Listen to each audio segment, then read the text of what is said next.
Bonjour à tous et bienvenue dans cette vidéo sur la chaîne YouTube. J'espère que vous allez bien. Moi, ça va plutôt nickel. Nous sommes samedi 27 juin 2026. C'est l'avant-deux. Un engouement palpable pour les triathlons de Québec.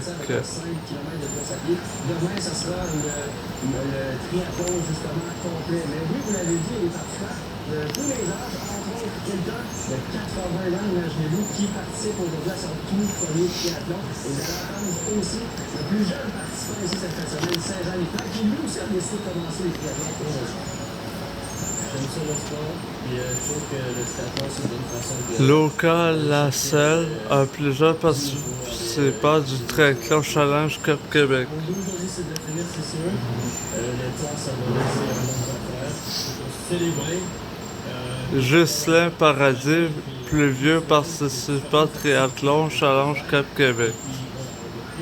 Ouais, lui, il doit être âgé, les abonnés, hein. Vous avez tout mon respect, M. Paradis, amiral.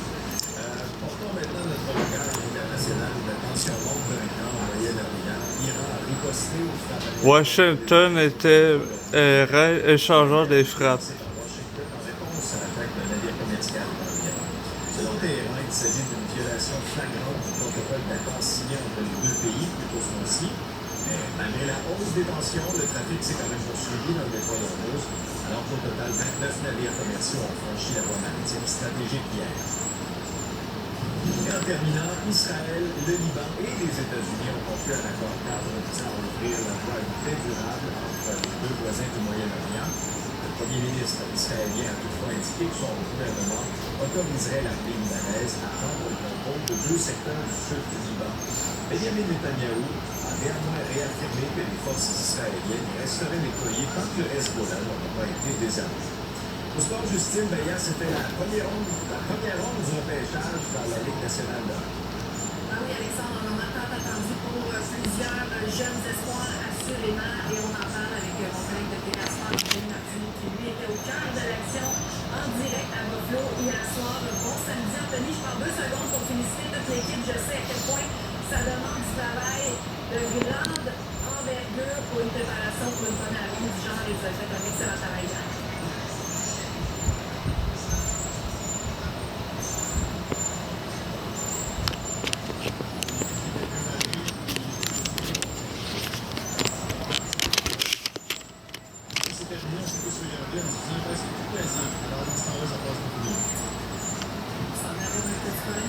Mais je pense que c'est revenu parfait. Anthony, parle-nous un peu du choix, le premier tour des Canadiens qui devaient parler au 28e rang, se sont avancés au 26e pour être certains de mettre la main sur Gleb Pugachev, un joueur qu'ils regardaient et qu'ils espéraient.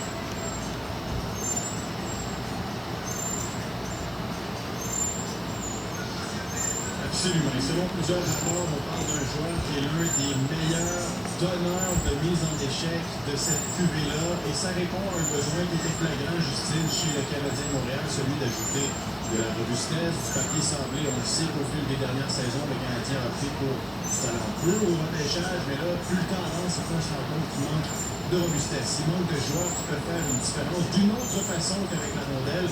Alors avec ce gars-là, 6 pieds 3, 225 livres, un gars qui joue comme s'il en faisait 250, si je cite Kent Hughes, eh bien on ajoute un gars qui est différent des autres et qui ultimement pourrait évoluer peut-être sur un 4e ou un 3e trio avec ses bons jamais, Florian